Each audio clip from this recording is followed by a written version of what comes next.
This is NDTV, and you're watching Classics.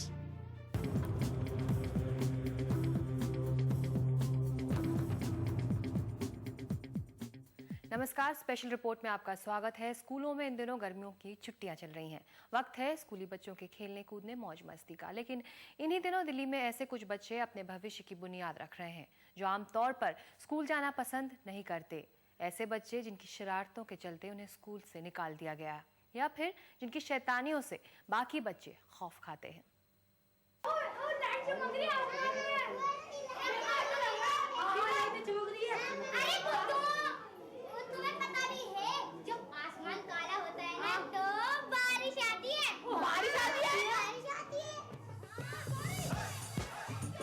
ये बच्चे दिखा रहे हैं कि मानसून की पहली बारिश आखिर कैसी होती है। रिमझिम फुहारों के साथ बिजली कड़कती है और बच्चे डर जाते हैं। मौसम सुहावना हो जाता है, लोगों को गर्मी से राहत मिलती है। दरअसल ये बच्चे नाटक के जरिए अपने कोर्स की तैयारी कर रहे हैं। ये वो बच्चे हैं जो एमसीडी की चौथी क्लास में आम बच्चों के साथ ही पढ़ते हैं, लेकिन जिस तरह से टीचर पढ़ाती है वो उन्हें पसंद नहीं।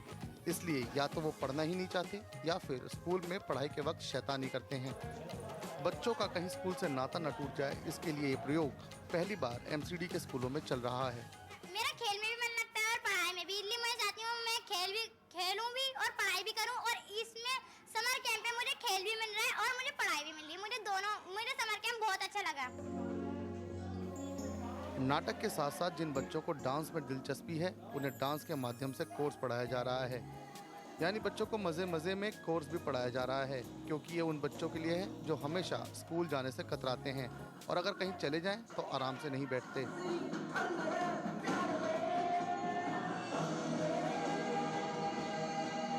सर ज़्यादा नहीं, एक बार एक का लड़ाई में सर फाड़ दिया था और एक बार किमाड़ का वो होती खिड़की होती है वो तोड़ी थी बस। एक क्या अब कैसा लग रहा है? कैसा सर अब तो बहुत अच्छा लग रहा है। जब से समर कैंप लगा है मुझे पढ़ना लिखना मेरे को ज़्यादा मज़ा नहीं आता था कि पढ़ लिख कर क्या करना है। मेरे पापा भी मुझसे यही कहते हैं बेटा पढ़ लिख के करना है क्या, आखिर चाय की दुकान तो संभालना, हमारे पापा का चाय का दुकान है। जब डांस और नाटक की क्लास खत्म हो जाती है तो ABCD की भी पढ़ाई की जाती है, क्योंकि उस वक्त बच्चे जोश से भरे होते हैं। जो पढ़ाई वो आम क्लास में नहीं करते, यहाँ आराम से कर लेते हैं। और यही मकसद है एमसीडी के समर कैंप का, जहां ऐसे 350 बच्चों में आत्मविश्वास जगाने की कोशिश हो रही है, जिन्हें या तो फिसड्डी कहा जाता है या फिर शैतान कहकर सब उनसे पीछा छुड़ाते हैं। ये विजय है और विजय के साथ कुछ बच्चे इस वक्त एमसीडी के समर कैंप में ट्रेनिंग ले रहे हैं। ये वो बच्चे हैं जिनको या तो स्कूल ने या उनके घर वालों ने नालायक होने की संज्ञा दी हुई है। बच्चों की शैतानियां कभी कभी हद से गुजर जाती हैं। या तो घर वाले या फिर उनके शिक्षकों को सख्त कदम उठाने पर मजबूर होना पड़ता है। ये कहानी एक ऐसे ही बच्चे आजिम की है जो अपनी शैतानियों के चलते स्कूल से निकाल गया, लेकिन आज सबके लिए वो मिसाल बन गया है। आजिम 5वीं क्लास में पढ़ता था। हर रोज स्कूल जाता था और टीचर की नजर हटते ही स्कूल से भागकर या तो वीडियो गेम खेलता था या फिर फिल्म देखता था, क्योंकि उसका सपना था फिल्म स्टार बनने का। एक दिन उसकी शिकायत उसकी टीचर ने उसके घर वालों से कर दी। उस दिन भी आजिम स्कूल से भागा था। बस फिर क्या था, जैसे ही आजिम घर लौटा उसके घर वालों ने उसे पीटना शुरू कर दिया।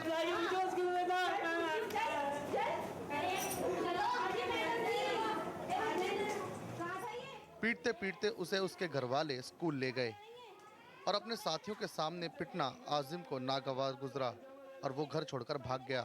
नहीं पढ़ूंगा मैं। क्यों नहीं पढ़ेगा? मैं भाग रहा हूँ यहाँ से। ये बच्चे पढ़ नहीं रहे क्या? बस पढ़ाई में तो मेरा मन नहीं लगता था। बस दिल चाहता था इस बच्चों को मारूं, उस बच्चों को मारूं, बस स्कूल से भागूं मैं।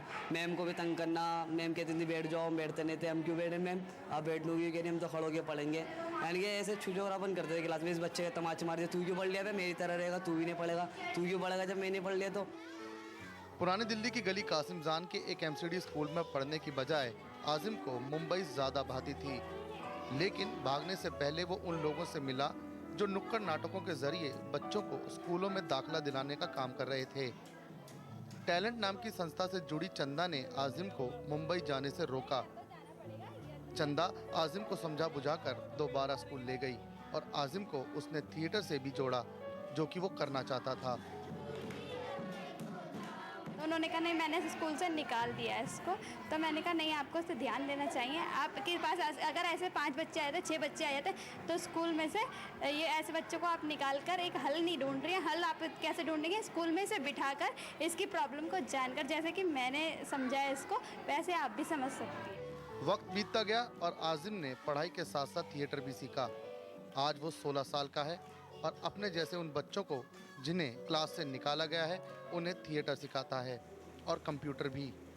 आज जब वो बदल गया है तो उसके पिता भोला जो उसे निकम्मा मानते थे, उनको भी उसमें विश्वास जागा है। बहुत फ़र्क है, ज़मीन और आसमान का फ़र्क है। मतलब इनके सर बड़ी मेहनत कर रहे हैं बच्चों के साथ में जो आते। ये वही हर माँ बाप चाहते हैं इनका बच्चा कामयाब हो। इसमें खुदाई क्या बेहतरी है तो वही जाने। आजिम की कहानी हर उस बच्चे की है जो सिर्फ क्लासरूम में बैठकर नहीं पढ़ पाते और जिनके लिए ज़रूरत सिर्फ इस बात की है कि उनकी प्रतिभाओं को पहचान कर उस हिसाब से उन्हें पढ़ाया जाए। ये वो तमाम बच्चे हैं जिन्हें स्कूल में शैतानी के लिए या तो सज़ा मिली या फिर इन्हें स्कूल से निकाल दिया गया। अजीम उनमें से एक है, लेकिन अजीम ने कर दिखाया है कि अगर इन पर कोई ध्यान दे तो ये दोबारा स्कूल में लौटते हैं। दिल्ली से कपिल कुमार, एनडीटीवी इंडिया के लिए। बच्चे आहिस्ता आहिस्ता स्कूल जाते हैं लेकिन दौड़ते हुए घर वापस लौटते हैं। दुनिया भर में ये बात बच्चों पर कमोबेश सही साबित होती है। वजह स्कूलों का बोझिल माहौल जिससे वो बचना चाहते हैं। ऐसा ही एक बच्चा था इरशाद, लेकिन आज उसका मकसद है थिएटर के जरिए बच्चों में स्कूल को लेकर उत्साह भरना। जब बच्चे नाटक कर रहे होते हैं तो इरशाद उन पर बारीक नजर रखता है। नाटक में अगर कहीं ढील दिखे तो वो खुद उनमें शामिल हो जाता है। यही नहीं, वो बच्चों की पढ़ाई पर भी पैनी नजर रखता है। 26 साल का इरशाद आलम तुर्कमान गेट के पास रहता है।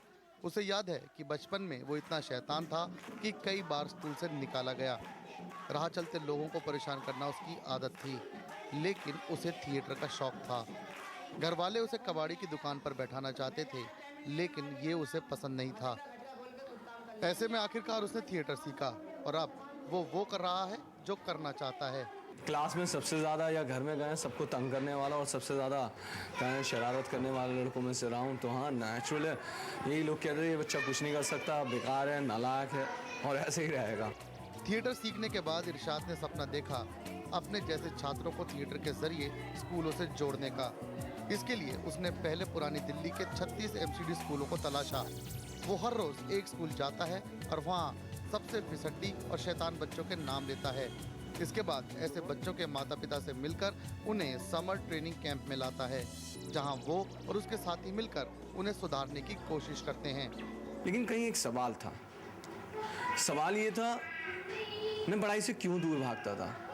सवाल ये था, बच्चे में टैलेंट है लेकिन फिर भी वो अपने आप को एक्सप्रेस नहीं कर पा रहा है। सवाल ये था, क्यों एक बच्चा ऐसा करता है, क्या कारण है जिसकी वजह से वो पढ़ाई से दूर भागता है। इरशाद को इस काम में एमसीडी की भी मदद मिल रही है और दोनों मिलकर समर ट्रेनिंग कैंप चला रहे हैं। कभी इरशाद को नालायक बताने वाले उसके घर वाले अब उस पर नाज करते हैं। पहले ये था कि कोई किसी चीज़ की कोई फिक्र नहीं थी हमारे को, ये कि क्या कर रहा है ये नाटक कंपनी, क्या कोई इससे क्या हासिल या क्या वसूल होगा। काम धंधा देखे, हम भी काम धंधा कर रहे हैं। आज ये है कि हम फख्र से कहते हैं कि हमारा ये भाई है। इरशाद ने टैलेंट नाम की एक संस्था भी खोली है, जिसमें 36 ऐसे स्वयंसेवी जुड़े हैं जो किताबी पढ़ाई से हटकर बच्चों को जिंदगी की ABCD सिखाने में जुटे हैं। इरशाद की कहानी भले ही फिल्मी लगे, लेकिन ये सच है कि बचपन में उसे नालायक होने की उपाधि सी मिली हुई थी और वो स्कूल से भागता था, लेकिन एक नाटक ने उसकी ज़िंदगी बदल दी। अब वो कोशिश कर रहा है कि थिएटर के ज़रिए ही बच्चों को, उन बच्चों को जिन्हें कोई नहीं चाहता, उन्हें स्कूल लेकर जाए। दिल्ली से कपिल कुमार, एनडीटीवी इंडिया के लिए। एमसीडी स्कूलों के इन बच्चों में से कई को वो दिन रह रहकर याद आते हैं जब एक छोटी सी गलती पर उन्हें ऐसी सजा मिली कि वो स्कूल की ओर कभी नहीं लौटे। लेकिन आज वो फिर स्कूल का रुख कर रहे हैं क्योंकि उनकी पढ़ाई खेल खेल में हो रही है। कहते हैं पढ़ोगे लिखोगे तो बनोगे नवाब और खेलोगे कूदोगे तो होगे खराब। लेकिन यहाँ स्कूल के बच्चे आपको जो तस्वीर पेश करेंगे उसे देखने के बाद ही आप सोचिए कि ये मुहावरा कहाँ तक सही है। शुरुआत करते हैं इधर से। क्या अच्छा लगता है स्कूल में? जी सर, मुझे अच्छा लगता है डांस, और पढ़ाई। स्कूल में आते हैं हमें डांस और आर्ट एंड क्राफ्ट और ड्रामा अच्छा लगता है। सबसे अच्छा मुझे स्कूल में पढ़ाई करना और डांस। डांस में जो एक्शन होते हैं वो जैसे जो सर सिखाते हैं वो करते हैं। लेकिन ये बात इतनी सीधी भी नहीं है। यहाँ पे कई बच्चे ऐसे भी हैं जिनके स्कूलों के साथ बहुत ही दिलचस्प वाक़ये भी रहे हैं। आखिर ये क्या है, इन्हीं की ज़बानी सुनते हैं। हम अपनी क्लास की ट्यूबलाइट फोड़ देते थे, पंखे तोड़ देते थे, बेंच तोड़ देते थे और हमारी छुट्टी में भागे आते थे, स्कूल में घर भागे आते थे। पहले स्कूल में मैं पेपर कर रहा था तो एक लड़का मेरे को बार बार तंग करे आ रहा था, तो मैंने उठाया पेपर को साइड में करा, क्या हमारा लोगों का सर वहाँ घायल हो गए जी। पेपर कंप्लीट हो गए, पास भी हो गए। हमने मैडम की वो चप्पल लेती ना, चप्पल से उसको सूड़ा दुड़म सेंट से इसके सर पे फोड़ा दम और मारे दम, फिर मारे ज्यादा। मैडम की चप्पल टूट गई जी, मैडम की चप्पल तो दे दी थी वापस, मैडम ने हमें फोड़ा था। सर जी हमारी टीचर तो हमें पढ़ाती नहीं थी। MCD स्कूलों में हम गए, जैसे स्कूल हमारे हम बैठ गए स्कूल में, देखा तो मैडम है ही नहीं। जाके ऑफिस में बैठ के सब मैडम इकट्ठी होकर चाय पी रही हैं। और एक बार क्या हुआ सर जी, मैं ना पेपर कर रहा था तो एक लड़का था आबिद नाम का, तो बार ने मेरे से पेपर छीने जा रहा। मैंने क्या करा, एक बार ज्योमेट्री उठाई, ज्योमेट्री में से पता नहीं कैंची निकल लगी, मैंने सर में मारी तो कैंची लग गई, इसके खून ही खून हो गया। बात साफ है कि अगर बच्चों को खेलने के साथ पढ़ाई कराई जाए या फिर यूं कहिए ऐसी पढ़ाई कराई जाए खेलते खेलते, तो बच्चे ज़्यादा समझते हैं और ज़्यादा आसानी से समझते हैं। और यही शायद वक्त का तकाजा भी है। दिल्ली से ताजिल गोलमई, MCD स्कूलों के इन बच्चों के माता पिता अब इस बात से बेहद खुश हैं कि उनके नौनिहाल पढ़ने लिखने में दिलचस्पी ले रहे हैं और अपने भविष्य की राह पर चल पड़े हैं। हनुमान कुमार हर दोपहर दिल्ली नगर निगम की गली सितारा में बने स्कूल में अपने बेटे विजय को छोड़ने आते हैं। विजय ने कुछ साल पहले स्कूल जाना बंद कर दिया था। उसके बाद वो कभी फैक्ट्री तो कभी ऑफिस में काम करने लगा। लेकिन जब से वो स्कूल में आया है तब से हनुमान को लगने लगा है कि बेटा पढ़ लिख कर उनका नाम रोशन करेगा। बहुत अच्छा लगता है जी, दिल में खुशी होती है कि भैया हमारा बच्चा है जो मतलब भाई यहाँ टैलेंट मारने के बाद में कुछ करने की उम्मीद रखता है और उसके दिल में इच्छुक होता है कि हाँ भाई कुछ मैं कर सकता हूँ। ठीक है जी, हमें बड़ी खुशी महसूस होती है। और यहाँ आने से पहले बच्चा ने जो इधर उधर गले में गंदे कर लो या मतलब बिल्कुल बेकार बच्चे कर लो नकारे, ठीक है जी, उनके साथ में बैठता उठता था। हनुमान जैसे कई अभिभावक अब चाहते हैं कि उनके बच्चे भी स्कूल में आएं। जिन लोगों के बच्चे कुछ साल पहले तक या तो स्कूल छोड़ चुके थे या फिर स्कूल नहीं जाते थे, वो अब अपने बच्चे को यहाँ ला रहे हैं। उन्हें लगता है कि नंबर लाने की दौड़ के डर से उनके बच्चे इस नए प्रयोग के तहत कुछ बेहतर ढंग से तालीम हासिल कर सकेंगे। जो ये बिठाते हैं इसके दिमाग में तालीम के बारे में, वो सब बच्चे से हम शाम को पता करते हैं तो सारी कार्रवाई बताती है कि ये हुआ, तो उसके मुताबिक हमें तसल्ली है। सबसे ज़्यादा उसके लिए यही फ़ायदेमंद चीज़ है कि यहाँ पे हर चीज़ से सहूलियत है, हर चीज़ की हमने देखा है। कोई चीज़ ऐसी नहीं है जैसे हम लड़की को कहीं भेज रहे हैं हमें डर लग रही है, कुछ हो रही है, ऐसी कोई बात नहीं है यहाँ पे। ये स्कूल अब उन बच्चों के लिए भविष्य का रास्ता बन रहा है जो कभी स्कूल के नाम से ही दूर भागते थे। और ऐसे बच्चों के माता पिता के लिए ये स्कूल उम्मीद की एक बड़ी किरण बनकर उभरा है। नई दिल्ली से ताजिल गोलमई, NDTV इंडिया के लिए। स्पेशल रिपोर्ट में आगे देखेंगे आखिर स्कूली बच्चों के खराब नतीजों के लिए कौन है जिम्मेदार।